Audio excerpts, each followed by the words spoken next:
지난 수요일 날 말씀을 조금 나눴었고 잘 들리시나요? 네. 제가 잘 못 들을 수도 있습니다. 네. 그래서 수요일 날 6월 1일이어서 한 해 첫 해 어떤 일들을 어떻게 우리가 함께 방향을 맞추어서 나갈 것인가에 대한 내용들을 수요일 날 우리 성도님들하고 함께 이렇게 잠깐 나눴습니다. 제게는 수요 예배의 크기나 또 주일 예배의 크기가 별반 다르지 않습니다. 그래서 수요일 날 한 분이 오신다고 할지라도 또 10분이 오신다고 할지라도 다 오신다고 할지라도 주일의 그 무게만큼이나 같습니다. 그래서 수요일 날 교회 성도님들이 다 계신다고 생각하고 교회 방향을 우리가 함께 나누는 시간을 가졌습니다. 좀 자세하게 이렇게 듣고 싶으면 우리도 녹화 유튜브에 이렇게 올려져 있으니까 또 제가 요약들을 해드리고 있으니까 그 요약들을 한번 바쁘시더라도 한번 이렇게 살펴보시면 그 방향들을 잘 잡을 수 있을 겁니다. 중요한 내용이고 또 전체가 한번 이렇게 방향을 설정해야 되는 거기 때문에 우리가 어디로 가는 버스인지 또 몇 시에 탔는지 어디에 중간에 어느 휴게소를 들를 건지 뭐 이런 내용들을 우리가 함께 여행을 생각할 때 구성을 하는 것처럼 그래서 정한 휴게소에서 내려서 한 30분 쉽니다. 뭐 버스가 어디 가서 쉽니다. 이렇게 우리가 이야기를 하고 또 버스 내릴 때도 다시 한 번 더 확인하죠. 몇 분에 꼭 타셔야 됩니다. 확인하는 것처럼 우리가 가는 방향, 장소 다 정해졌지만 우리가 이렇게 연초에 이렇게 우리가 함께 말씀들을 다시 나누는 것은 방향성입니다. 그래서 함께 우리가 말씀들을 확인하고 그 방향으로 갔으면 합니다. 골로새서 2장을 한번 같이 한번 보시겠습니다. 골로새서 2장 6절로 7절까지입니다.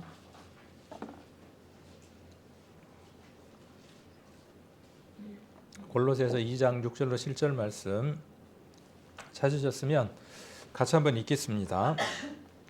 그러므로 너희가 그리스도 예수를 주로 받았으니 그 안에서 행하되 그 안에 뿌리를 박으며 세움을 입어 교훈을 받은 대로 믿음에 굳게 서서 감사함을 넘치게 하라. 아멘. 지난 수요일은 본문 말씀을 에베소서 3장을 가지고 나눴습니다. 14절부터 19절까지였나 그렇습니다. 근데 오늘은 그 말씀과 병행이 되는 말씀입니다. 골로새서와 에베소서는 같은 내용을 갖고 이야기를 많이 하고 있습니다. 그래서 오늘 주제는 수요일 날 나눴던 그 주제하고 동일합니다. 뿌리는 깊게, 가지는 요만큼. 이 나무를 하나 제가 이렇게 옆에다가 뒀습니다. 무슨 나무일까요? 무슨 나무일까요? 뿌리 깊은 나무. 뿌리 깊고 가지가 넓은 나무. 아주 정답입니다. 근데 열매가 있으면 어떨까요? 열매가 있으면 그 나무를 우리가 바로 알아볼 수 있겠죠. 저와 여러분은 나무로 비유할 수 있습니다. 성경에는 나라를 나무에다가 비유했고 한 개인도 구원받은 성도도 시편 1편에 보면 시냇가에 심기운 나무라고 이렇게 이야기를 하고 있습니다. 그러면 그 나무가 어떤 열매를 맺히는 나무일까요? 창세기로 한번 가면 창세기를 통해서 우리가 그 답을 한번 찾아볼 수 있습니다. 하나님은 에덴의 동산을 창설하시고 거기에 두 나무를 두셨습니다. 하나는 생명을 주는 생명나무, 하나는 선악과가 아닙니다. 선악을 알게 하는 나무입니다. 그래서 그 나무 가운데에 무엇을 먹느냐 하는 것이 그 나무가 결정되는 겁니다. 우리는 아담 안에서 어떤 나무를 선택했느냐 하면 선악을 알게 하는 나무의 실과를 먹었습니다. 그래서 우리가 예수님을 믿지만 구원함을 얻었지만 여전히 우리는 어떤 열매를 맺히며 살아가느냐 하면 선과 악이라는 열매를 맺히며 살아갑니다. 이 나무는 완전히 찍어서 없애버리지 않는 한은 끊임없이 선과 악을 맺힙니다. 하나님은 이 나무에게서 희망을 구하지 않습니다. 그래서 하나님께서 우리 안에, 우리의 삶 안에 새로운 나무를 심으셨습니다. 예수 그리스도라고 하는 생명의 나무를 심으셨습니다. 그리고 우리로 하여금 이 생명나무가 뿌리가 깊이 박히기를 원합니다. 그리고 가지가 더 넓게 퍼져나가기를 원합니다. 그러면 뿌리와 가지만 무성하면 되냐 그 말이죠. 그렇죠? 지금 여기에 답이 없어요. 그렇죠? 오늘 우리가 이 본문을 보면서 우리가 유추해내고 발견해야 되고 도달해야 되는 목적지가 어디냐 하면 뿌리가 깊으면 뭐 할 거냐 그 말입니까? 가지가 넓으면 뭐 할 거냐 그 말이에요. 물론 그늘은 만들어 주겠죠. 심을 가져다 줄 수 있겠죠. 잘라다가 제목으로 쓸 수 있겠죠. 그러나 본질적으로 성경이 우리에게 교훈하고자 하는 내용은 무엇이냐 하는 것이죠. 무엇이냐 하는 겁니다. 우리 교회가 열매가 없습니다. 행함이 없다라는 그런 말의 어떤 얘기가 아니라 하나님은 우리 교회를 통해서 얻고자 하시는 것이 있다고요. 우리 각각 개개인들을 통해서 얻고자 하시는 것들이 있습니다. 아까도 제가 말씀드렸지만 선악은 답이 있어요, 없어요? 근데 우리는 끊임없이 어디에 몰두합니까? 그렇게 살면 안 돼. 그래서는 안 돼. 거기에 몰두하는 겁니다. 끊임없이. 누구는요? 저와 여러분은. 이것을 지난번에 수요일 날 한번 말씀드리고 그전에도 말씀드렸지만 이것이 쓴 뿌리입니다.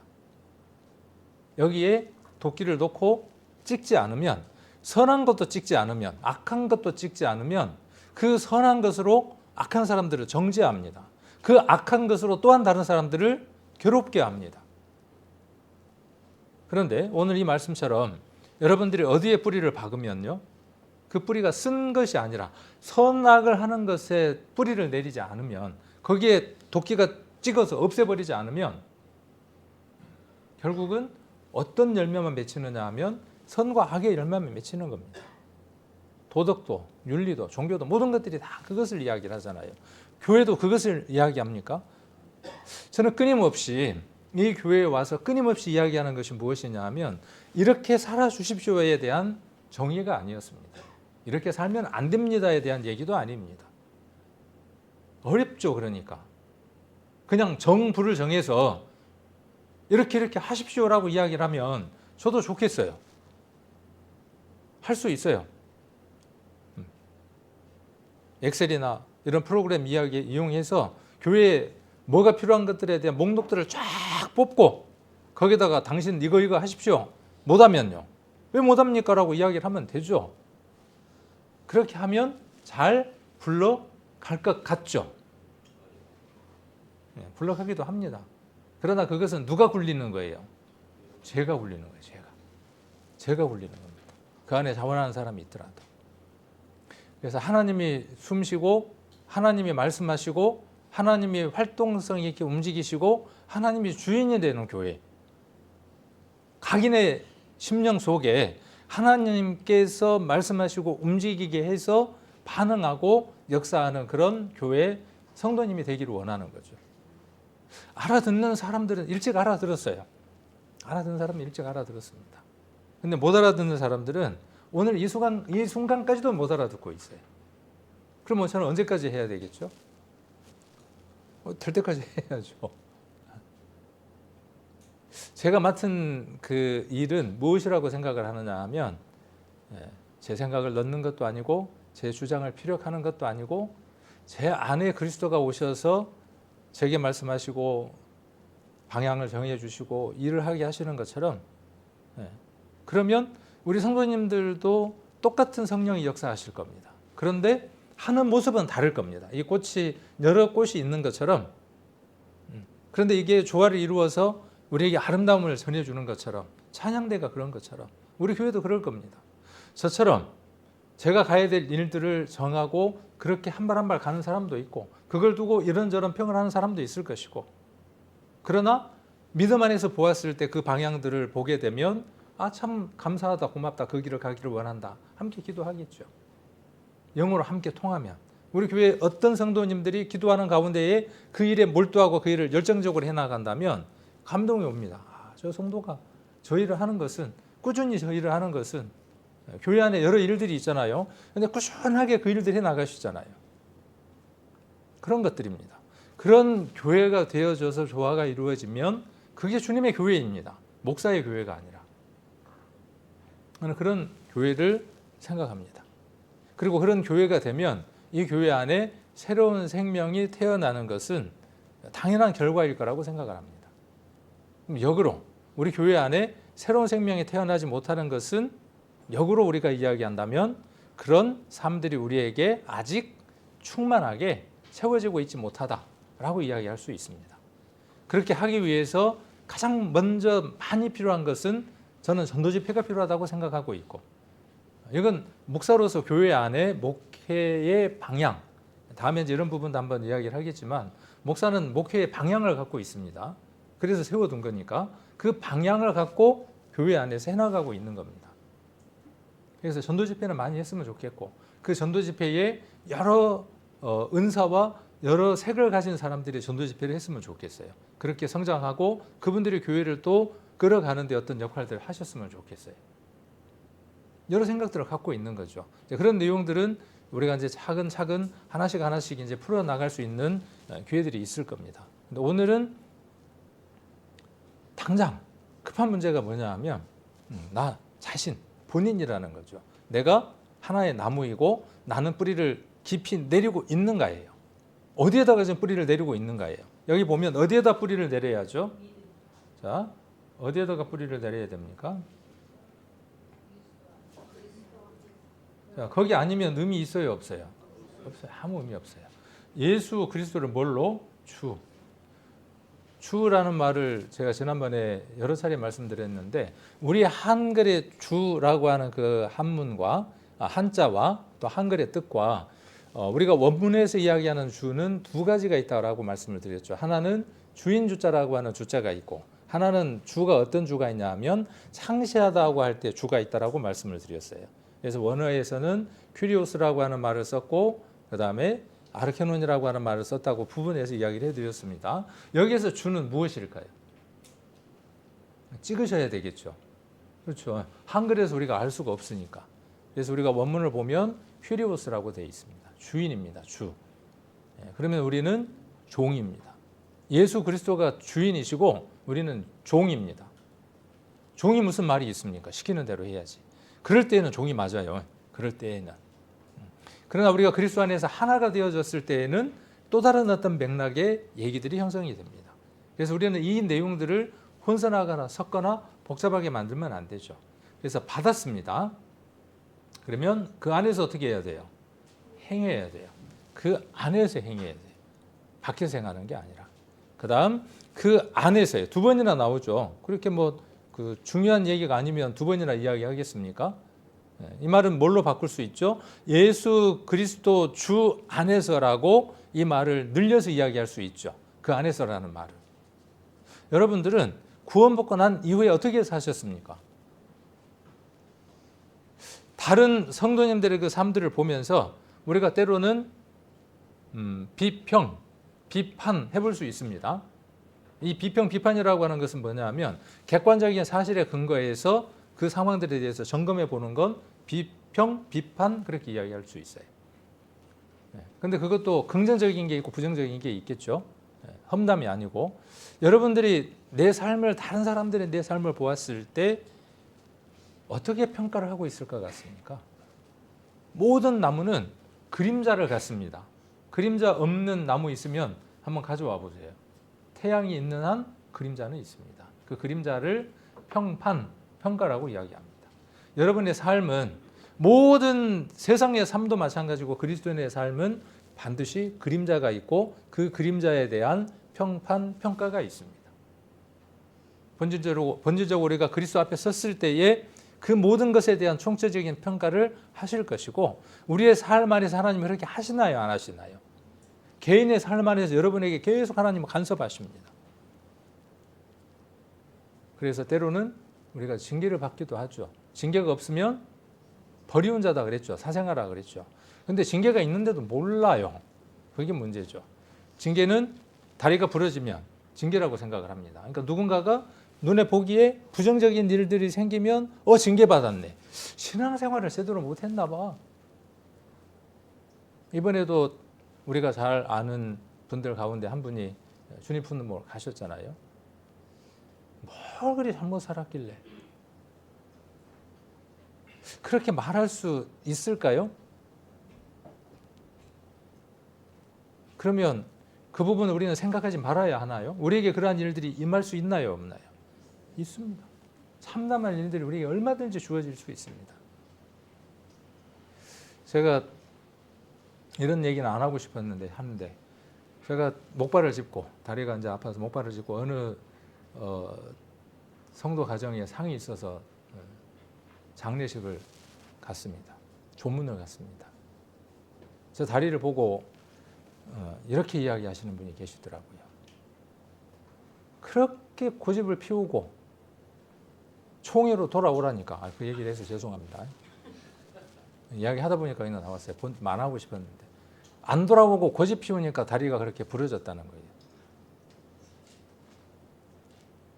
마음이 서글퍼요. 그런 얘기를 들을 때 어떤 마음이 드냐면 너무나 서글픈 거예요. 그 얘기가 그 사람이 해야 될 말인지. 우리가 욥기를 읽었다면 우리가 그렇게 말할 수 없잖아요. 우리에게 임하는 모든 것들이 하나님의 간섭하심이지만 때로는 그것이 그 사람이 잘못 살아서 생긴 결과일 수도 있지만 하나님의 뜻이 있어서 우리 안에 많은 일들이 올 수 있다는 것을 알죠. 그것이 징계다고 말할 수 있는 것은 본인입니다. 본인이에요.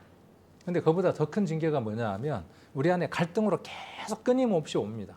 실상 여러분 안에 끊임없이 계속 와요. 그거에 대해서 반응하지 않을 때 하나님은 가장 큰 수단으로 그 방법을 쓰시고 그보다 더한 것이 무엇이냐 하면 아예 간섭하시지 않습니다. 그럴 때 두려워해야 되는데 두려워하지 않는 겁니다.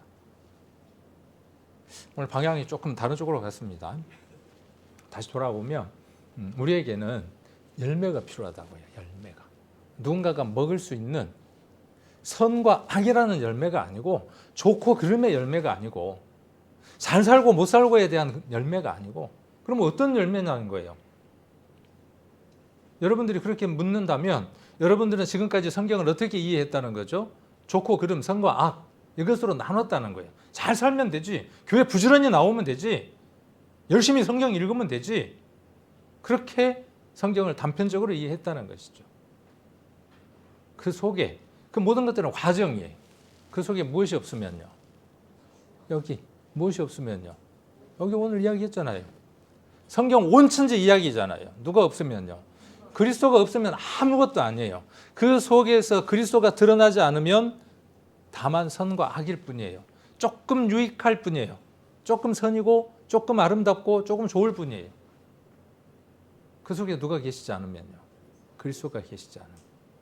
우리 교회가 이 속에서 옳고 그름도 있고 많이 잘해 나갑니다. 그러나 궁극적으로 이 속에서 무엇이 없으면요.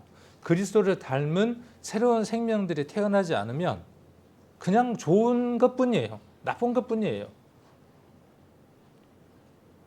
그러니까 참 마음이 힘들어요. 제가 이 이야기를 하면 밥값을 못하는 것 같아서 너무나 힘들어요. 그 4대나 5대 독자인 집에 그 시집을 가면 그 여자가 해줘야 되는 일은 아들 낳아주는 일이잖아요. 근데 옛날에는 잘 모르고 아들한테 문제가 있는데도 자꾸 여자만 들이잖아요. 여자가 잘못인 줄 알고 아들이 잘못된 줄은 모르고. 어쩌면 우리 교회도 그럴 수 있어요. 우리가 새로운 생명을 탄생시키지 못하는 것은 근본적으로 어디에 문제가 있느냐 하면 뿌리에 문제가 있는 겁니다. 본질적인 것에 문제가 있는 겁니다. 그래서 이 문제는 수백 번, 수천 번 강조해도 부족함이 없습니다. 여러분들이 내가 그리스도에게 뿌리가 내리고 있는지, 뿌리를 내리고 있으면 어떤 열매가 맺히겠습니까? 자연스럽게 처음에는요 가지가 무성해요. 그리고 막 초록빛의 잎들이 확 번집니다. 한번 나무 한번 보세요. 그래서 푸르러요. 그 향도 기가 막혀요. 그리스도인의 그 성장의 과정을 보면 그렇습니다. 말씀을 막 빨아들이기 시작을 하면요 예수님이라는 말이 입에서 막 나와. 성경 얘기가 막 나와요. 막 쳐다보면 어때요? 이거 나도 한때 저 때가 있었는데 잘못된 겁니다. 그렇게 보고 있으면요. 지금도 그래야 되는 겁니다. 근데 뭐라고 이야기하냐 하면 그 말이 틀린 줄도 모르고 뭐라고 이야기하냐면 왕년에 나도 그렇게 이야기를 하는 거예요. 지금도 그래야 될 텐데. 그렇게 막 말이 많습니다. 한번 잘하면 점검해 보세요. 말이 많아요.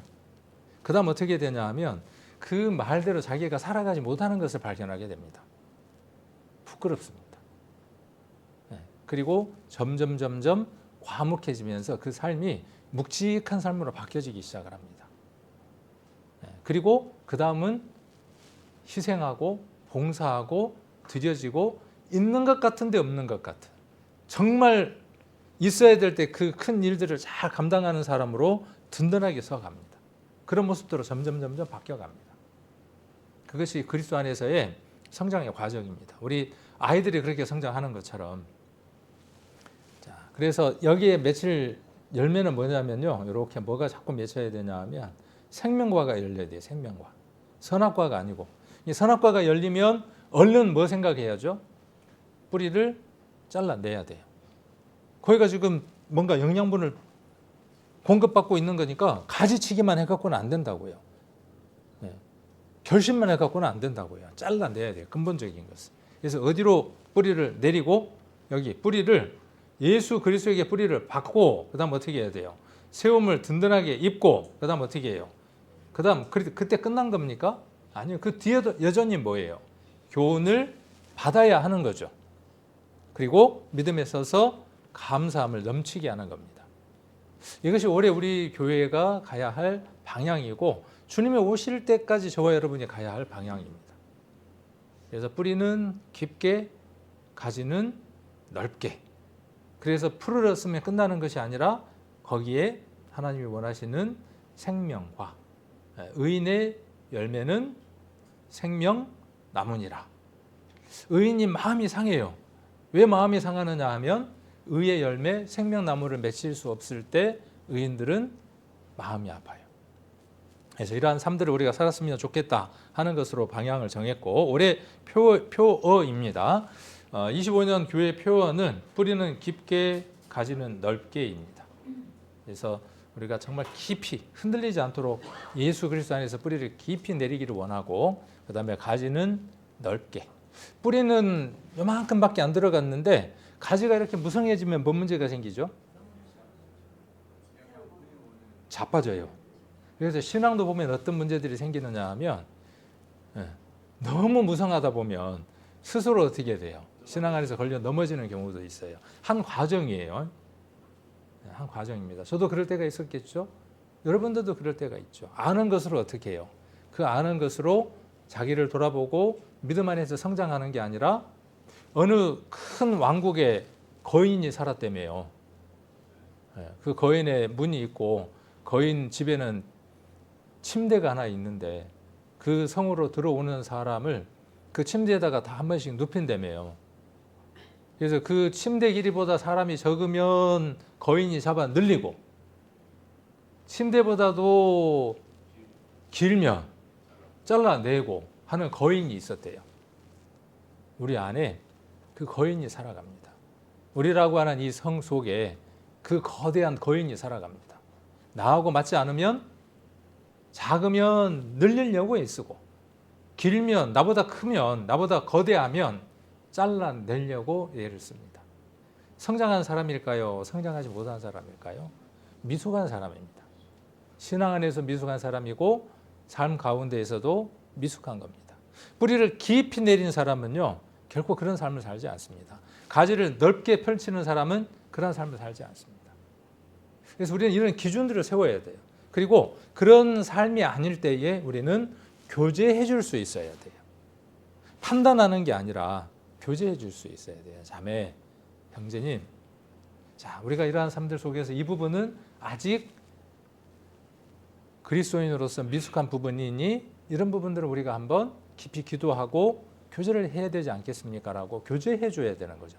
자, 그러면 안 돼 하는 건 뭐예요? 자, 교제일까요? 거인이 자르는 모습일까요? 근데 그렇게 하나요? 잘 안 하나요? 여러분들은 그렇게 하시나요? 안 하시나요? 그건 누가 이야기할 수 있는 거냐 하면, 당사자보다 옆에 있는 사람이 말할 수 있는 거예요. 자기는 잘 모를 때가 많아요. 세상 사람은 그렇게 살아도 돼요. 세상 사람들은 그렇게 마음대로 살아도 됩니다. 그러나 우리는요, 교회 안에서 그러한 삶들을 훈련받아야 돼요. 훈습. 지난번에 말씀드렸죠. 습관적으로 되어져 있는 그것이 바뀌어져야 돼요. 교회 와서도 어떻게 해요? 그때는 안에서 새는 바가지 밖에서 새요? 집에서 했던 거, 그동안에 밖에서 했던 거 교회 오면 어떻게 돼요? 똑같이 합니다. 똑같이. 세상 말로 그 버르장머리를 어떻게 해요? 저도 마찬가지예요. 아직 변화되지 못한 그 버르장머리를 어디에서 하죠? 할 데가 어디 있어요? 교회에서 하죠. 그럼 교회에서는 어떻게 할 수 있어야 돼요? 교회에서는 어떠한 것이든 수용되어질 수 있어야 되겠죠. 또 그러나 그 버릇이 지속되면 돼요? 안 돼요? 그건 안 돼요. 할 수는 있어요. 그러나 그것이 지속되지 않도록 무엇이 필요한 거죠? 자르는 게 아니라 교제가 필요한 거죠. 누군가가 이런 얘기를 한 사람이 있습니다. 우리 협회에는 단 한 명의 어른도 없었어요. 지금도 기억을 합니다. 단 한 명의 어른이 없었다고요. 이 교회에는 어른이 있습니까? 우리 교회도 단 한 명의 어른이 있다면, 어른은 어린아이와 다른 개념입니다. 어린아이는 자기중심적입니다. 장래를 계획할 줄은 모릅니다. 앞을 바라볼 줄은 모릅니다. 그러나 어른은 다릅니다. 앞날을 생각하고 다른 사람을 배려할 수 있습니다. 우리 교회는 그래야 합니다. 그럴 수 있는 교회이고 그래야만 하고 그렇게 충분히 할 수 있는 믿음들을 가진 교회입니다. 저와 여러분은 그럴 수 있습니다. 그러나 때로는 실수할 수도 있습니다. 그렇죠? 그럴 가능성이 있죠, 우리에게는. 그럴 때에 그 실수를 용납해 줄 수 있고 교제해 줄 수 있고 함께 토닥거려 줄 수 있고, 그러면 받아들일 수도 있어야 되겠죠. 할 수 있어야 되고 받아들일 수도 있어야 되고. 자, 그리고 2025년 교회 실천 목표입니다. 세 가지를 주보에다가도 적어 두었습니다. 작년에도 세 가지를 적어 두었고요. 올해에도 세 가지를 우리 성도님들과 함께 해 나가려고 합니다. 이 부분은 기회가 될 때마다 우리 성도님들하고 같이 교제를 하려고 합니다. 그래서 이해가 될 때까지 받아들여지고 이것이 삶 가운데 실천이 될 때까지 계속해서 반복해서 교제를 하려고 합니다. 자, 첫 번째는 말씀과 기도로 뿌리 내리기입니다. 그리스도인은요, 그리스도 안에서 뿌리를 박으려면 가장 쉽고도 단순한 방법 하나가 무엇이냐 하면 예배에 빠지지 않는 겁니다. 수요일도 말씀을 드렸는데 예배에 빠지지 않는 겁니다. 예배에 와서 진중하게 예배 드리는 것은 이제 그 다음 문제이고, 첫 번째는 어떤 예배든 빠지지 않는 겁니다. 어떤 예배든. 다짐과 결심이 필요할까요? 하나님이 하시게 하면 하는 걸까요? 자, 말이 모순이 있는 거예요. 하나님이 하시게 하면 하겠대. 모순이에요, 모순이 아니에요? 모순이에요. 왜 모순입니까? 하나님은 예배에 참석하게 하시고 원하시는 분이에요. 그런데 그 형편과 상황을 누가 지금 그렇게 하지 못하게 하는 거죠? 내 형편과 상황이 그렇게 하지 못하게 하는 거예요. 그래서 올해는 어떤 모임이든 빠지면 안 됩니다. 초대 교회 같은 경우는 이 교회에 대한 개념들이 아주 달랐더라고요. 그리고 우리 교회 말고 다른 교회들은 교회라고 하는 이 모임이 있죠. 건물. 그다음에 교회라고 하는 이 조직에 대해서 우리가 생각하는 것 이상으로 아주 강합니다. 심지어는 교회에서 출교를 당해요. 교회에서 출교를 당하거나 교회에서 제명을 당하면 천국을 가지 못한다라고 생각할 만큼 교회는 강력한 단체라고 이야기를 합니다. 우리 교회 같으면 뭐라 그러겠어요? 우리 교회 같으면 여기만 구원이 있는가? 다른 데도 구원이 있는데 교회에 대해서 그렇게 크게 생각하지 않습니다. 교회 법이나 이런 거에 대해서 중요하게 생각하지 않습니다. 그러나 우리의 마음들과 생각들이 바뀌어져야 될 필요가 있습니다. 하나님이 이 교회를 축복하고 계시고 하나님이 복을 주고 계시고 축복하는 게 아니라 하나님이 은혜를 주시고 모든 것들을 채워가시는 이 기관, 교회가 얼마나 중요한지 모릅니다. 여러분들이 이 교회 그리고 교회에 있는 구성원들 중요하게 생각하지 않으면 하나님이 주시는 은혜를 충만하게 누릴 수가 없습니다. 그래서 말씀과 기도로 뿌리를 내려야 하고 좀 자세히 말씀드리기로 하고요. 함께 성장하고 가지를 넓혀야 하고, 그다음 이 모든 것들이 무엇을 위한 것이냐 하면요, 실상은 세상을 위한 겁니다. 자, 위에 이것은 누구를 위한 거냐 하면 내 자신을 위한 겁니다. 개인을 위한 겁니다. 이 두 번째 것은 누구를 위한 것이냐 하면 교회 공동체입니다. 전체를 위한 겁니다. 그리고 세 번째는 하나님이 교회를 세상에 두신 가장 중요한 목적입니다. 우리가 존재하는 가장 큰 이유, 1번과 2번이 필요한 이유에 대해서 우리는 세 번째에서 이야기를 할 수 있습니다. 우리가 복음을 전하지 않는다. 새로운 생명을 구원받게 해야 되는 일에 교회가 필요치 않다. 그러면 모일 이유도 없는 거죠. 그냥 우리끼리 좋으면 그만인 겁니다. 자, 그래서 지난번 이 표에 대해서 수요일날 말씀을 드렸었습니다. 그래서 예수님을 주인으로 모시지 않으면 안 되고, 아까 골로새서 2장에서 다시 한번 우리가 한번 살펴봤습니다. 그 다음 사랑 안에서 함께 성장해야 합니다. 여기 에베소서의 말씀을 제가 여기 다시 한번 더 두었습니다.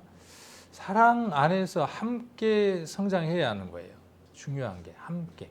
이 함께라는 말은 성경에서 많이 나옵니다. 우리가 죄인 된 이유도 무엇 때문이냐 하면 아담 안에서 선악과를 먹을 때에 그곳에 함께 있었기 때문입니다. 이걸 인정 못하면 구원 못 받습니다. 이게 죄입니다. 내가 죄인이라고 하는 이유는 무엇 때문이냐 하면, 내가 지금 이렇게 선과 악을 맺힐 수밖에 없는 근본적인 이유는 무엇 때문이냐 하면 하나님이 먹지 말라고 하신 그 선과 악을 알게 하는 나무의 실과를 내가 먹었다는 거예요.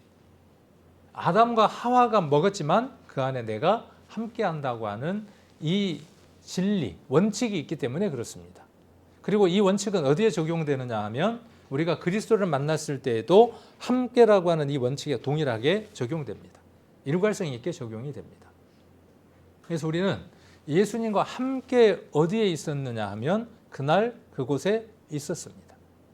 예수님이 부활하실 때 그날 그곳에 내가 구경꾼으로 있었던 게 아니라 그분과 함께 그곳에 있었습니다. 우리 성도들은 그곳에 함께 있었던 사람들입니다. 그래서 혼자가 아니라 함께라고 하는 것, 이것이 굉장히 중요한 단어입니다. 그 다음 하나님의 충만함을 경험해야 하는 거죠. 하나님 우리에게 채우시는 그 채우심들이 있습니다. 여러분들은 얼마나 많은 하나님의 은혜와 하나님의 충만함을 채우심을 경험하고 살아갑니까? 간혹 세상의 것도 내 안에 들어올 때 미쳐버리고 싶을 때가 더러 있잖아요. 그죠? 어떤 때 내가 기가 막힌 걸 하나 발견했다든지 맛집을 하나 발견해도 어때요? 맛집 하나. 숨어있는 맛집 하나 발견해도 어때요? 막 입이 근질근질하고 난리잖아요. 데리고 가고 싶고. 영화 하나를 봐도 그렇고. 그래서 그곳에 누구를 함께 데리고 가고 싶은 마음들이 있죠.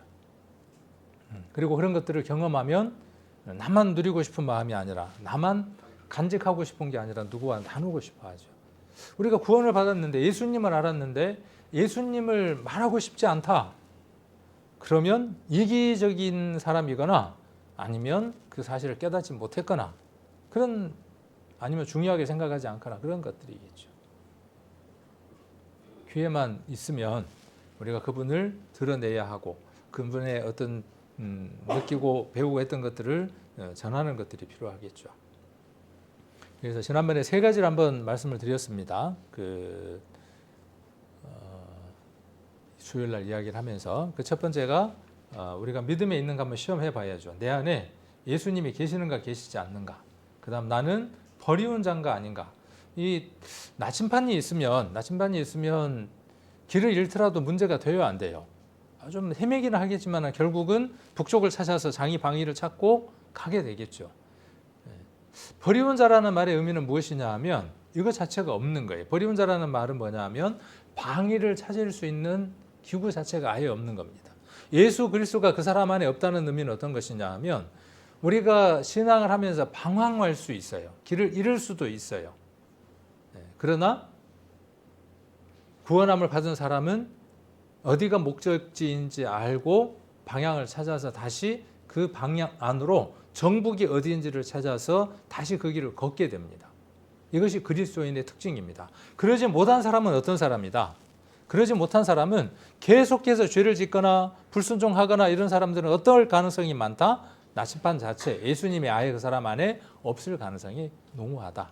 그렇게 지금 고린도후서 13장 5절에서 이야기하고 있다. 이렇게 말씀을 드렸습니다. 여러분들은 정말 그리스도인이 맞습니까? 그리스도인이 정말 맞습니까? 아니면 이름뿐인 그리스도인입니까? 그리스도인이라고 하는 이름만 가졌습니까?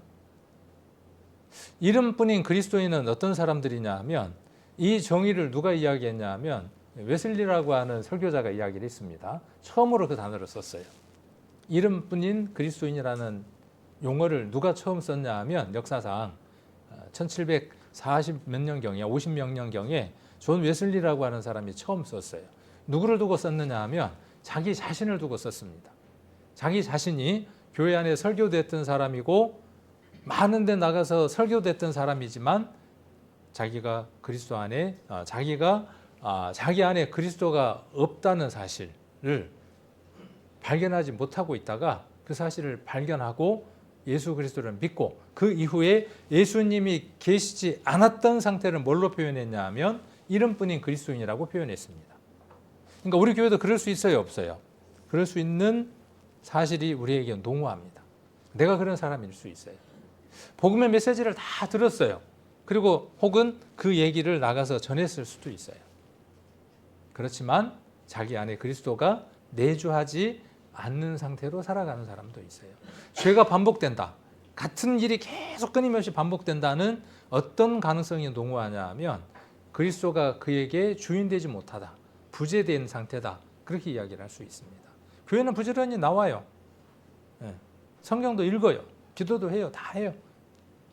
참 어려운 얘기죠. 이것은 어려운 주제이기도 합니다. 10 몇 년 전에 2012년 3월인가 제가 여기 왔습니다. 그때 처음 우리 성도님들을 뵀을 때의 얼굴, 삶들 지금도 기억합니다. 한 달 뒤의 모습도 기억합니다. 1년 뒤의 모습도 기억합니다. 그런데 기적이 있어요. 기적. 어떤 기적이 있냐 하면 10몇 년이 지났는데 똑같이 한결같이 그대로를 유지하는 기적 하나가 있어요.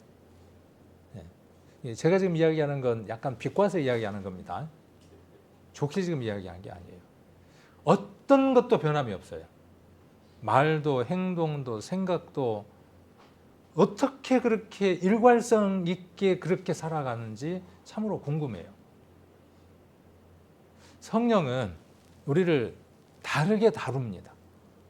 하나님의 힘은 우리를 각각 다르게 만들어 갑니다. 그러니까 변화무쌍합니다. 때로는 실수하기도 하고 엎어지기도 하고 어떤 날은 막 흥분해 있기도 하고 어떤 날은 막 구원 못 받은 사람처럼 막 처박혀 있기도 하고. 그러니까 어떤 가능성이 높으냐 하면 그 안에 그리스도가 없을 가능성이 농후합니다. 근데 누구도 흔들어주는 사람이 없습니다. 이렇게 설교를 들어도 본인 스스로가 나를 두고 하는 말일 거야 라고 생각해 보지 않습니다. 근데 오늘은 그렇게 한번 들어보십시오. 오늘은 각각 여러분 안에 이 얘기가 나를 두고 하는 얘기구나. 저 목사가 10몇 년 동안 나를 지켜봤네. 독한 사람이네. 독종이네. 자, 그런데 나만 그렇게 쳐다보시겠습니까? 우리 주님은 어떠시겠습니까? 저보다도요, 우리 주님은 독한 마음으로 꼬나보는 게 아니고요. 한 번도 눈을 떼신 적이 없습니다, 우리에게. 밤낮 주무시지도 않고 하나님 어떠시겠습니까? 우리의 근태에 대해서, 근황에 대해서 예의주시하시는 분이 누구냐 하면 우리 주님이에요. 숨도 못 쉬겠네, 우리가. 그런데 숨 잘 쉬고 사죠. 너무 무시하니까. 그분이 계시다면 우리 숨도 못 쉬어 맞습니다. 그렇죠. 근데 오늘 제가 그렇게 한번 말씀을 드려보는 거예요. 저거 나를 두고 하는 말인데. 오늘부터 저 사람한테 함부로 하면 안 되겠다. 내가 가까이 가면 안 되겠다. 영 불편하네. 그러라고 말씀을 드리는 게 아니고 한 번쯤은 던져줘야 돼. 한 번쯤은 그 안으로 던져줘야 나를 두고 하는 말씀들이 이 말씀들이구나. 이 말씀들이 나에게 주신 말씀이구나. 나를 사랑해서 이 말씀들이 있구나. 그러면 내가 어떻게 반응할 것인가? 내 안에 정말 그리스도가 충만하게 채워져 있는가? 뿌리가 내려져 있는가? 그러면 금방 발견돼요. 2분 걸릴 것도 없어요. 1분 걸린 것도 없어요. 단 몇 초 만에 어때요? 내가 뿌리가 그곳에 없다는 사실을 발견하고 자지러집니다. 끔찍합니다. 내 상태가 발견되면서 끔찍해요. 그 순간에. 그러면 하나님으로부터 더 큰 은혜들이 몰려오기 시작할 겁니다. 이걸 저는 나누고 싶어요. 우리 성도님들하고 깊이 나누고 싶어요. 자, 그래서 신앙의 외연만 있으면 그럴듯하지만 하나님 기뻐하시지 않습니다. 그 가운데 가장 큰 게 뭐냐면 자기애가 강한 사람들은 어렵습니다. 신앙이 참 어렵습니다. 자기중심적인 것. 신앙은 자기중심적인 삶을 버려야만 성장할 수 있습니다. 자기애, 자기를 사랑하는 그 사랑이 크면, 그래서 이런 사람들은 유아적이다라고 이야기를 합니다. 우리 신앙도 그럴 수 있습니다. 때로는 내가 장성한 사람으로 많은 사람을 배려하다가 퇴행이라고 하는 게 급작스럽게 일어납니다. 내가 말이야, 나는, 우리 교회는 왜 나를 챙겨주지 않지? 자, 나는, 주어가 나는이면 그 사람은 자기애가 강할 가능성이 높습니다. 우리 교회가 어떤 어려움 가운데 있을까? 저 성도는 오늘 아침밥을 먹었을까? 우리 생각에는 아무도 밥 굶는 사람이 없을 거라고 생각하지만 그러지 않을 수도 있거든요. 집에 난방이나 따뜻하게 떼고 있을까? 나는 지금 불을 뗄 수 있는데. 어쩌면요, 저부터 시작해서 많은 우리 성도님들이 그 모든 것들은 누구에게 맡기는지 아십니까? 우리 하나님은 능력이 크신 분이니 우리 하나님이 다 알아서 하실 거야. 근데 하나님 뭐라고 말씀하셔요? 오늘 내가 네 마음 가운데에 어느 성도를 기억나게 했고 그 성도를 보살피라고 이야기를 했다. 근데 너는 순종하느냐? 이렇게 말씀하시겠죠. 그래야 이게 함께가 이루어지는 거니까. 그 다음에 믿음의 열매가 부족한 거예요. 이것은 믿음에 없을 가능성이 농후하다. 수요일 날 좀 말씀을 드렸고요. 오늘은 교회의 이 실천 사항에 대해서 조금 나눠보도록 하겠습니다. 시간이 많이 갔고 또 주어진 대로 순서대로 하고 설명을 다 못한 부분들은 또 다음에 이렇게 이어서 이야기하도록 그렇게 하도록 하겠습니다. 자, 첫 번째 말씀과 기도로 뿌리내리기에 대한 내용들을 좀 살펴보려고 합니다. 골로새서 3장입니다. 우리가 어느 한 날을 잡아서 설교해서 다 바뀔 수 있다 그러면 뭐 이런 얘기가 필요 없겠죠. 우리는 꾸준히 말씀 속에서 많은 부분들이 변화되어야 되기 때문에 차례대로 이렇게 이야기하도록 하겠습니다. 골로새서 3장 15절부터 17절까지를 한번 천천히 한번 같이 읽겠습니다. 그리스도의 평강이 너희 마음을 주장하게 하라. 평강을 위하여 너희가 한 몸으로 부르심을 받았나니 또한 너희는 감사하는 자가 되라. 그리스도의 말씀이 너희 속에 풍성히 거하여 모든 지혜로 피차 가르치며 권면하고 시와 찬미와 신령한 노래를 부르며 마음에 감사함으로 하나님을 찬양하고 또 무엇을 하든지 말에나 일에나 다 예수 그를 힘입어 하나님 아버지께 감사하라. 아이고 주여. 그 교회 다니시는 분들 보면은 말끝마다 뭐라 그러냐면 뭔 일이 있어. 아이고 주여. 그런단 말이에요. 그러니까 그거 지금 이 말씀에 준해서 하는 말인가요? 이거 이상한 습관이에요. 그것은. 여기 무엇을 하든지 17절에 말에나 일에나 다 주 예수의 이름으로 하고, 그 말은 뭐죠? 모든 것들의 중심이 누구여야 한다는 것이죠. 예수 그리스도여야 된다는 것이죠. 교회 일을 결정할 때만 예수님의 이름이 아니라 내 개인의 일을 결정할 때에도, 가정의 일을 결정할 때에도 다 누가 중심이 되어져서 예수님이 중심이 되어져서 결정을 해야 한다는 것이죠. 이 말씀 가운데에 감사라는 말이 여러 번 나오죠. 어떻게 하면 감사할 수 있을까요? 항상 감사할 수 있는 방법. 아이고 주님 감사합니다. 그러면 감사가 되나요? 자, 말씀이 그 사람 안에게 충만하게 채워지면 감사는 자연스럽게 나옵니다. 그래서 여기도 뭐라고 되어져 있냐 하면, 자, 그리스도의 말씀이 너희 속에 풍성히 거하는 거예요. 이건 기도하면 풍성이 됩니까? 나무 뿌리를 흔들어 대면 풍성이 거해집니까? 아닙니다. 이것은 여러분이 그 풍성함 안으로 들어가도록 말씀 속에 있지 않으면, 말씀을 읽지 않으면, 아까 원론적인 것으로 돌아가서 예배에 참석하는 것에 여러분들이 열심을 내지 않으면 안 되는 일입니다. 예배 안에 무엇이 있느냐 하면 그리스도의 말씀이 있습니다. 그러니까 설교자는 무엇을 말하는 사람이냐, 설교의 시간은 무엇을 말하는 시간이냐 하면 그리스도를 말하는 시간입니다. 말씀을 말하는 시간입니다. 그래서 설교자는 자기 주장이나 자기 생각이나 자기 경험이 선포되지 않도록 통제해야 되는 사람이 누구냐 하면 설교자입니다. 이게 어려워요. 왜? 이게 내 경험인지 아닌지 자기가 알아요, 몰라요? 모를 때가 더 많거든요. 그러니까 뭐 해야 되는 거죠? 말씀 속에서 더 많은 배움을 배워야 그게 자기 경험이라는 걸 깨닫게 되는 겁니다. 그러면 그걸 통제하게 되겠죠. 그러니까 설교자를 위해서 우리 성도님들이 기도해 주셔야 돼요. 6분의 설교자들을 위해서 그분들이 그리스도의 말씀만 선포할 수 있도록, 그래서 그 말씀을 내가 잘 받아들일 수 있도록 간절히 기도해야 합니다. 그리고 또 교제도 해드려야 됩니다. 그런 교제들이 필요합니다. 뒤에서 이러니 저러니 말하는 것은 은혜를 끼칠 수 없습니다. 그래서 말씀이 너희 속에 풍성하게 거하게 해야 되는 거고, 그리고 모든 지혜로 피차 가르치며 권면하는 겁니다. 그러니까 가르침도 서로 있어야 하는 거고 권면도 있어야 하는 것이죠. 자, 그래서 하나님 말씀이 우리 안에 없으면 우리 교회는 아무것도 아닙니다. 우리는 말씀의 사람입니다. 말씀 속에서 우리 성도님들이 건강하지 않으면 교회는 아무것도 할 수 없습니다. 그러다 보면 많은 이 변론도 있을까요, 없을까요? 있을 수 있습니다. 그러니까 예전에는 변론들이 되게 많았죠. 그리고 우리가 성경을 보는 깊이들이 조금 깊지 못했기 때문에 그런 것들 때문에 떨어져 나가기도 하고 막 싸우기도 하고 난리가 났었죠. 그런데 그 과정들이 필요한 겁니다. 그래서 우리가 더 많은 것 속에서 깊이 성경을 볼 수 있어야 되고, 근데 뭐가 항상 문제냐 하면 고집이 문제입니다. 고집. 교회 안에 무엇을 버려야 되느냐 하면 고집, 아집을 버려야 됩니다. 신념하고 다른 것이죠. 그죠? 신념, 신뢰, 믿음, 이거하고 다른 단어가 뭐냐면 아집, 고집입니다. 아집과 고집은 뭐냐면 자기 생각, 자기 고집, 자기 경험을 고집하는 게 뭐냐면 아집이고 고집이고 그렇거든요.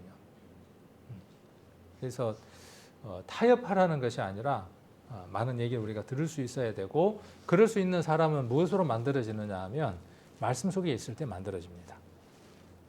자, 그다음 두 번째입니다. 함께 성장하며 가지를 넓히기. 함께 성장하는 겁니다.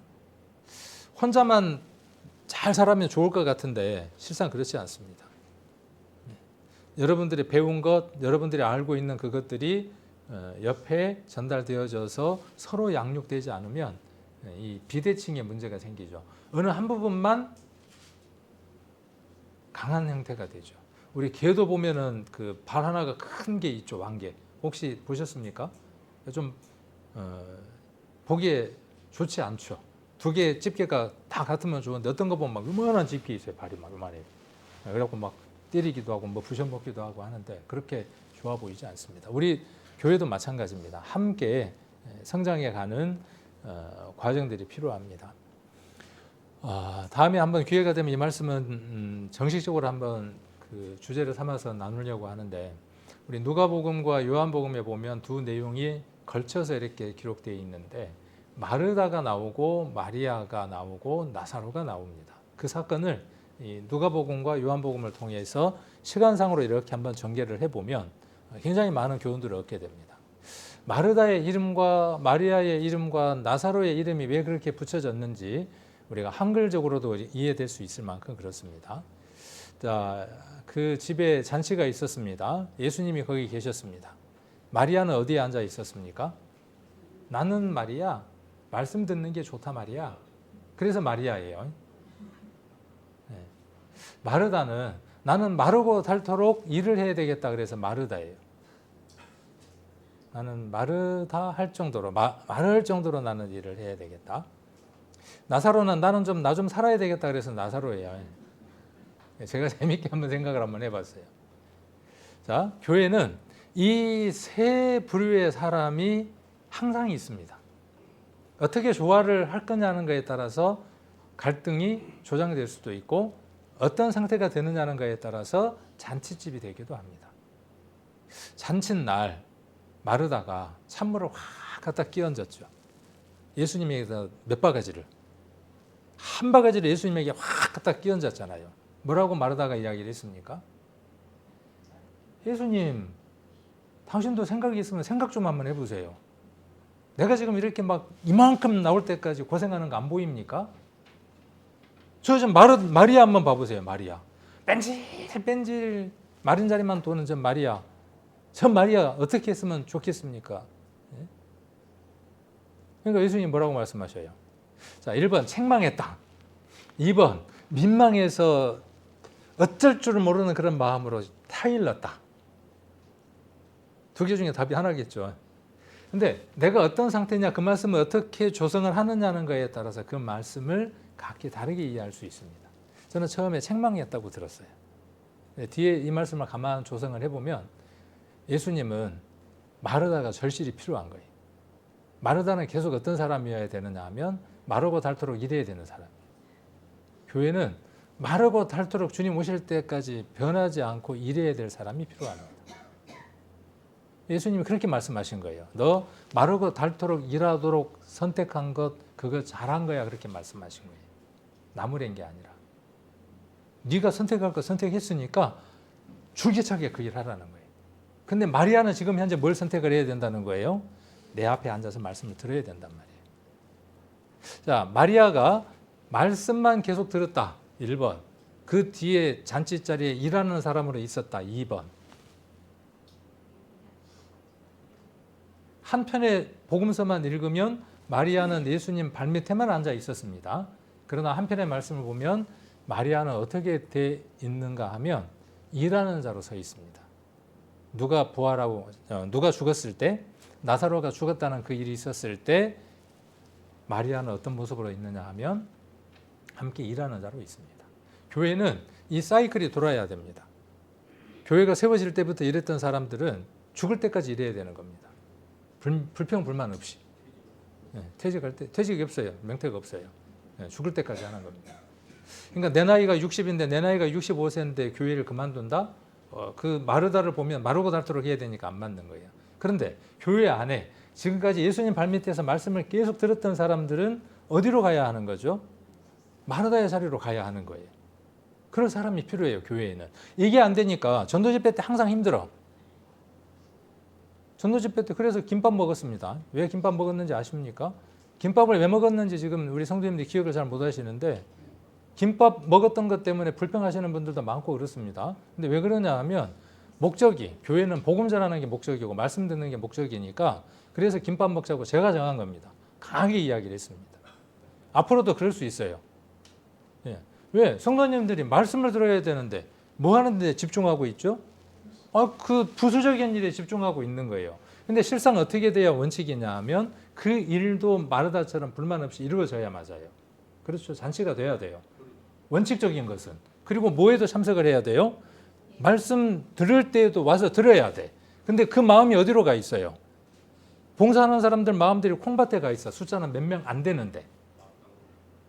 그리고 먹고 마시는 거에만 중심이 가 있는 거예요. 그러니까 뭐예요? 그게 우선이 아니다는 거예요, 순위가. 그래서 김밥 먹자고 제가 강력하게 이야기를 했습니다. 그래도 불만이 있더라고요. 김밥이 지니, 퍽퍽하니. 답답해요. 왜 답답하냐 하면 왜 그렇게 했는지를 이해를 못하는 거예요. 3일을 먹어서 못 먹겠느니, 4일을 못 먹어서 못 먹겠느니.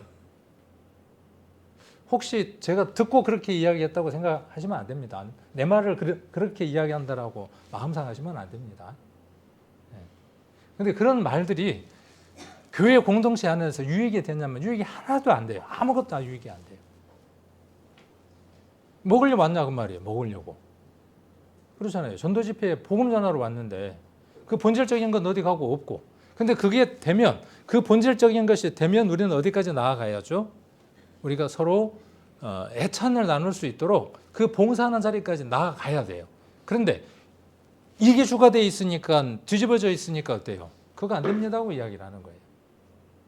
앞으로도 제가 또 그렇게 이야기할 수도 있어요. 강하게 이야기할 수도 있습니다. 자, 여기 함께라고 하는 것, 그것 때문에 그런 거예요. 함께. 그래서 저는 참 좋았어요. 왜냐하면 전도 집회 때 모든 분들이 부담감 없이 끝나고 나서 내려가서 그 설거지 어떻게 할 건가 그런 고민 없이 함께 와서 말씀 듣는 데만 집중할 수 있다라고 생각해서 저는 유익했다라고 생각을 해요. 자, 이런 부분들은 이제 함께 우리가 정리하고 함께 교제를 해 나가야 되겠죠. 목사님, 그런 부분들이 있는데 그런 부분을 이렇게 개선합시다라고 한다든지. 예. 자, 그래서 함께 성장하고 가지를 넓혀야 되는데 요한복음 15장에 보시면 뭐가 나오냐 하면 포도나무에 대한 비유가 나오죠. 우리는 그 포도나무 가운데에 가지라고 이야기를 하고 있습니다. 저 여러분은 가지입니다. 그 가지가 무성해야 우리 그 열매가 맺히는 거 보면 어디에서 열매가 맺히든가요? 가지 탁 자르고 나면 새 가지가 이렇게 올라오죠. 새 가지에서 뭐가 열리느냐 하면 굵고 탐스러운 열매가 맺힙니다. 우리의 삶 안에 하나님이 합당하게 여기지 않는 것들이 있으면 잘라내야 돼요. 아, 내가 그런 말을 하고 그런 생각을 했을 수 있구나. 그런 부분들이 불편하기도 했겠구나. 근데 나는 공동체를 생각하고 한 말이구나. 그러나 그런 말들이 부정적일 수 있으니까 그것도 내가 한번 잘라봐야 되겠구나. 내가 항상 옳은 것만은 아니거든요. 자, 그래서 마르다와 마리아 얘기를 한번 했었고요. 그래서 함께 우리가 성장하고 가지를 좀 넓혀 나갔으면 좋겠다라는 생각을 해봅니다. 오늘은 한 달에 한 번 있는 만찬의 날입니다. 매번 이 만찬을 나누면 더 좋겠지만 아쉬움들이 좀 있기는 합니다. 그리고 이런 그 예식에도 조금 변화도 필요하고 뭔가 유익한 예식을 한번 만들어야 되겠다라는 생각도 하고 있는데 언젠가 한번 그런 것들도 제시를 해보려고 합니다. 제시하는데 고집하지는 않습니다. 우리 성도님들이 함께 교제하고 좋은 방법들이 있으면 개선하고 해나가려고 합니다. 자, 떡을 떼는 겁니다. 떡을 떼는 것은 이 떡이 하나였다는 거죠. 그렇죠? 우리가 떡을 이렇게 앞에 집례하시는 분들이 떡이 하나였던 것을 나눕니다. 그리고 준비하시는 분들이 원래는 의미상 본다 그러면 큰 병에 있는 것을 우리가 여기에서 이렇게 따는 그 과정들도 필요하겠죠. 그럼 뭔가 좀 더 우리가 폭넓은 어떤 의미들을 우리가 이야기를 할 수 있을 겁니다. 그러니까 한 병에서, 그렇죠? 한 병에서 여러 잔으로 분잔이 되는 겁니다. 분잔이 되고 한 떡에서 분병이 되는 겁니다. 떡이 이렇게 나누어지는 겁니다. 그 의미는 무엇이냐 하면 그리스도께서 우리를 위해서 그 몸이 찢겨 주셨다는 겁니다. 각각이 하나를 받는 것은 그 안에서 내가 하나라는 겁니다. 아까 이렇게 한 몸에서 나눠진 것처럼 나는 한 몸 안에 일체라고 하는 것을 인정하기 위해서 많은 사람 앞에서 떡을 먹는 겁니다. 어떤 의미인지 잘 아시지만 오늘 다시 한 번 더 이 부분에 강조를 하는 겁니다. 그러니까 이건 굉장히 큰 고백입니다. 초대교회 안에 침례라고 하는 것과 그 다음에 여기 만찬이라고 하는 이 두 개의 예식은 굉장히 중요한 것이었습니다. 아주 중요한 것이었습니다. 우리에게도 이것은 아주 중요한 것입니다. 그래서 오늘 여러분들은 의식으로서가 아니라 올 한 해 주님 안에서 내가 앞으로의 삶을 살아가는 가운데에 어떤 삶을 살 것인가, 그 방향성을 정하는 데 있어서 이 떡을 먹을 때 우리 성도님들이 간절히 기도했으면 좋겠습니다. 내가 몸의 일부인데 일부이면서 이 몸을 이끌어 가려고 하지 않았는가? 몸 가운데에서 내가 지체되어져서 순종하고 어떤 영양분이 오면 흘러내리는 역할을 하려고 했는가? 아니면 내가 모든 것들을 뒤집어 엎고 모든 것들을 주장하는 삶으로 살아가려고 하지 않았는가 하는 부분을 한번 생각해 보시면 좋겠고, 잔도 마찬가지입니다. 원래 큰 잔에서 혹은 그 잔을 돌려가면서 마셨거나 그랬겠죠. 그래서 초대 교회를 한번 생각해 본다면 큰 잔을 어떻게 했냐 하면 그때는 위생 개념이 없었으니까 아마 이렇게 나누어 마셨겠죠. 지금도 위생 개념 때문에 어떻게 하느냐 하면 나눈 겁니다. 이렇게. 원래는 어떻게 하는 게 더 낫겠어요? 원래는 떡이 아니고 뭐였겠습니까? 빵이었겠죠. 나누기 쉬운. 우리 걸레처럼 걸레빵이라고 이야기하는 성지순례 가면 이렇게 누룩을 넣지 않는 밀가루 그 빵을 넓게 만들고 쉽게 뜯어집니다. 이렇게 잡으면 떡처럼 안 나눠지는 게 아니라 쉽게 찢어지는 그런 형태의 떡들입니다. 그렇게 이렇게 나누는 겁니다. 나누고 잔도 마찬가지입니다. 그래서 그리스도 안에 있었던 온 몸을 머리부터 시작해서 발끝까지 돌았던 그리스도의 그 피가, 그렇죠. 그 피가 십자가 위에서 빌라도 법정에서 채찍에, 못자국에 심장 안에 있는 피 한 방울까지 남지 않도록 다 흘려주셨어요. 왜 십자가를 선택했는지 혹시 아십니까? 근래에는 제가 전도집회 때 그 자료를 쓰지 않았는데 의사들이 십자가형을 당하는 사람의 고통을 역으로 추정해서 밝혀냈는데 그 십자가에 매달게 되면, 십자가에 매달고 이런 데다가 못을 박게 되면 심장에 가해지는 압력이 심해지면서 심장 안에 남아있는 마지막 피 한 방울까지 밖으로 다 내보내게 한답니다. 그러니까 말씀을 이루려고 하시는 거죠. 여러분들이 만일에 그런 고통을 당한다면 가능하겠습니까? 못하죠. 근데 예수님은 어떤 분이셨느냐 하면 우리가 똑같았다고요. 육적으로는 우리가 똑같았다고요. 고통을 받는 몸이라고요. 쓸개를 탄 포도주 인권적인 차원에서 고통스러우니까 마취제로 드렸죠. 쓸개를 탄 포도주를 드렸어요. 우리 같으면 어떻게 하겠어요? 이거 진통제다. 제가 오늘 오후 4시 반에 입원해서 수술을 해야 되는데 걱정이 태산이에요. 그 척추 마취를 하는데 엄청 기분 나쁘더라고요. 차가운 스탠 위에다 올려놓고 허리를 새우처럼 구부리게 해가지고 거기에다가 긴 바늘을 갖다 꽂는데 2번 다시는 안 하고 싶어요. 그래서 그거 하냐고 물었더니 이번에는 그거 안 한대요. 그래서 하여튼 조용히 재워주세요. 안 아프게 이제 그렇게 이야기를 했는데 우리 육적인 몸은 어떠냐 하면 고통 안 받고 싶어요. 그러나 그 고통을 감내하셨다고요. 스스로 그 고통을 다 받으셨다고요.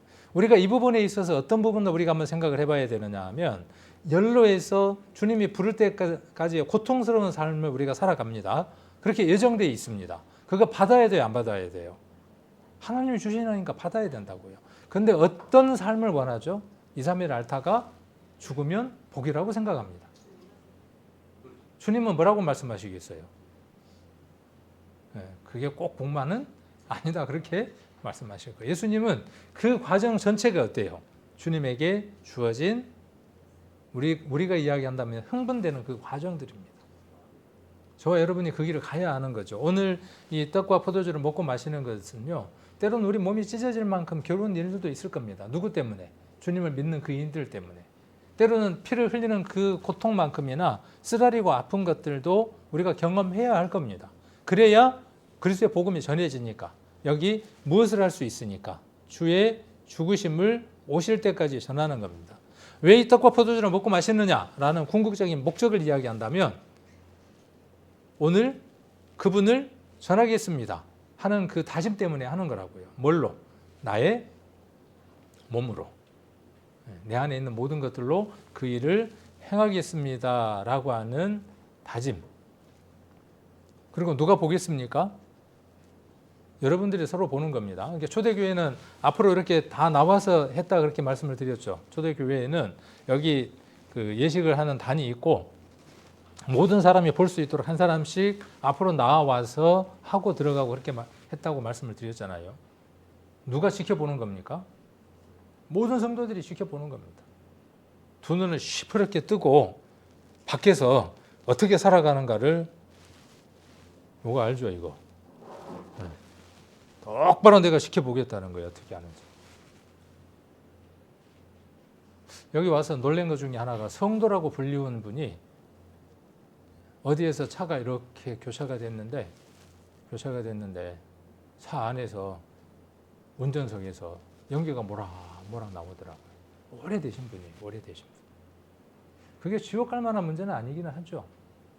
그런데 저만 지켜보는 게 아니고 우리 주님도 그것을 보실 것이고 우리의 삶은 누군가가 다 그렇게 하나하나 보고 있다고요. 그리고 그것들은 아까 이야기했던 것처럼 평판이 돼서 그림자가 돼서 누군가에게 회자가 되고 얘기가 되어진다고요. 그래서 오늘 이 떡과 포도주를 먹고 마시면서 우리 성도님들이 좀 많은 생각을 해보셨으면 좋겠습니다. 얼만큼 뿌리를 깊게 내릴 것인지 내 가지는 얼만큼 그 가지가 얼만큼 넓게 펼칠 수 있을까요? 뿌리하고 정해지겠죠. 뿌리가 깊으면 깊을수록 가지는 넓게 얼마나 나무로. 성경은 그것을 우주목이라고 이야기한다 그랬죠. 우주목. 여러분들은 우주목입니다. 얼만큼 커질 수 있느냐 하면 요만한 나무가 아니라 전 우주를 다 덮을 수도 있을 만큼 큰 나무라고 우리를 이야기를 하고 있습니다. 그래서 오늘 이 떡과 포도주 먹고 마시면서 그렇게 내 나무 어떤 열매를 맺힐 것인가 잘 한번 돌아볼 수 있는 귀한 시간으로 삼으시면 좋겠습니다.